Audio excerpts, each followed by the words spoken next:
दिनांक 18 को शाम को हमें जो शिवपुरी पुलिस विभाग से हमें सूचना मिली थी कि वहाँ के जो एक रघुवीर जी हैं, उन्होंने अपनी बेटी को कोटा में पढ़ने के लिए पिछली अगस्त को छोड़ा था और आज 18 तारीख को शाम को उनके फ़ोन पर व्हाट्सएप के द्वारा मैसेज और फ़ोन आया है कि आपकी बेटी हमारे पास है और फिरौती में 30 लाख की डिमांड की गई है। उस पर हमने त्वरित एक्शन लेते हुए टीमें गठित की थी और सभी जगह पे जहाँ जहाँ पर हम तकनीकी जो साक्ष्य हमें मिले, हमने जो आसूचना संकलन की, जो पूछताछ की विभिन्न जगह पे, तो उसमें हमने अलग अलग जगह पे टीम भेजी, जिसमें जयपुर, इंदौर, वहाँ पर भी टीम हमारी अभी भी मौजूद है। तो जो अभी तक हमने अनुसंधान किया है उसमें यही अपडेट मिली है हमें। कई हमें इस तरह के साक्ष्य मिले हैं जिसमें ये सामने आता है कि बच्ची के साथ कोई भी अपराध नहीं हुआ है, कोई आपराधिक गतिविधि नहीं कारित की गई है, किसी तरह का अपहरण नहीं हुआ है। तो जो ये घटना है ये एक तरह से अभी तक हमारे सामने जितने भी साक्ष्य हैं उससे झूठी प्रतीत होती है। सीसीटीवी बुलाया जयपुर में? जो सीसीटीवी मिला है, जो चल रहा है मीडिया पर, मैं उसकी पुष्टि नहीं करती हूँ, किंतु ये बात ज़रूर है कि वो जैसे पिछली अगस्त को 3 अगस्त को जो बच्ची है अपनी माँ के साथ यहाँ पर आई थी कोचिंग इंस्टीट्यूट में अपने को एनरोल कराने के लिए। माता जी उसकी वापस शिवपुरी उसी दिन चली गई थी और वहाँ यहीं पर एक जो हॉस्टल है वहाँ पर वो रुकी थी 3 दिन, 3, 4, 5 को। उसके पश्चात वो वापस इंदौर चली गई थी, तभी से वो इंदौर ही है, कोटा में वो बच्ची नहीं रही है। जो अभी तक बात सामने आई है, ये जो बच्ची है उसके साथ वो 2 दोस्त हैं।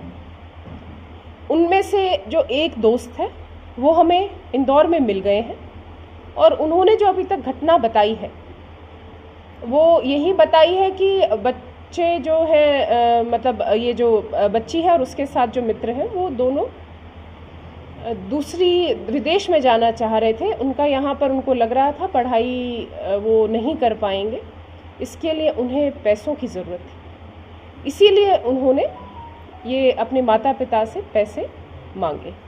इंदौर में कोई ऐसी घटना हुई थी मैडम? कोई रिकॉर्ड पे है चीज़? रिकॉर्ड हमने अभी पता किया था, किंतु उस तरह से अभी तक हमारे पास कोई रिकॉर्डेड कोई सूचना हमें नहीं मिली है। लेकिन ये बात FIR में भी लिखवाई है पिता ने कि इंदौर में कोई उसको जैसे परेशान करता था, लेकिन उसकी पुष्टि नहीं हुई है और वो जो नाम दिए थे FIR में उन लड़कों का इस घटना से कोई लेना देना नहीं। तो ये मान लें कि जो परिवार ने सूचना आप लोगों को दी थी कि हॉस्टल्स की और कोचिंग की इन्फॉर्मेशन पूरी तरीके से देखिएगा, परिवार वालों को भी यही वो भी इसी भ्रम में थे कि बच्ची जो है वो इधर कोटा में ही पढ़ रही है।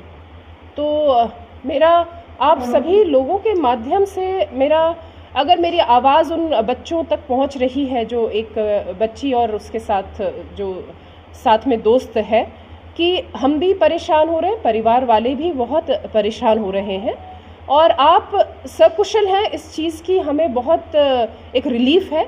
आप जहाँ पर भी हैं आप प्लीज़ हमें कांटेक्ट करें। अगर आप जहाँ पर मौजूद है वहाँ पर निकटतम पुलिस थाने पर आप जाएं। हमें आपकी सकुशल होने की सूचना हमारे लिए बहुत ज़्यादा महत्वपूर्ण है। हम सभी उसी चीज़ के लिए हम प्रयास कर रहे हैं और हम उसी चीज़ के लिए चिंतित हैं। तो मेरी आपके द्वारा, इस मीडिया माध्यम के द्वारा मेरी उनसे मेरा एक अनुरोध है, निवेदन है कि आप प्लीज़ परिवारजनों को या निकटतम पुलिस थाने को जल्द से जल्द कांटेक्ट करें प्लीज़। मैम, जब वो अगस्त में माँ छोड़कर गई थी हॉस्टल में, हॉस्टल से वो चली गई, हॉस्टल वाले ने परिवार वालों को सूचना नहीं दी, लगातार घर पर वो बात कर रही थी, अटेंडेंस उसकी परिवार वालों को वो बता रही थी, वो सभी चीज़ें जो अटेंडेंस की भी बात आई थी, तो जो बालिका है उसी की ही फ़ोन से वो अपने माता पिता को अटेंडेंस दूसरे नंबर से वो भेज रही थी और जो भी मार्क्स वगैरह हैं वो कोचिंग की तरफ से नहीं जा रहे थे।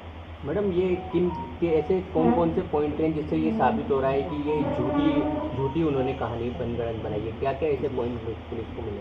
देखिए, अपराध नहीं हुआ है। अभी कहानी क्या किस वजह से हुई है, जब बच्ची आएगी तब पता चलेगा। मैं ऐसा नहीं कहती कि क्या किस दबाव में या किस उसमें उसने ये बात करी है, लेकिन अपराध नहीं हुआ है। ये हमें इस तरह के हमारे पास पूर्णतः साक्ष्य है। साक्ष्य में सीसीटीवी कैमरास भी इन्वॉल्व और पूछताछ भी है। और जो तीसरा जो साथी था उसका, उससे भी हमारी पूछताछ जारी है। वो हमें पूरा सहयोग दे रहा है। तो उसने जो हमें सूचना दी है, उसी के आधार पर मैं आपके सामने ही बोल रही हूँ।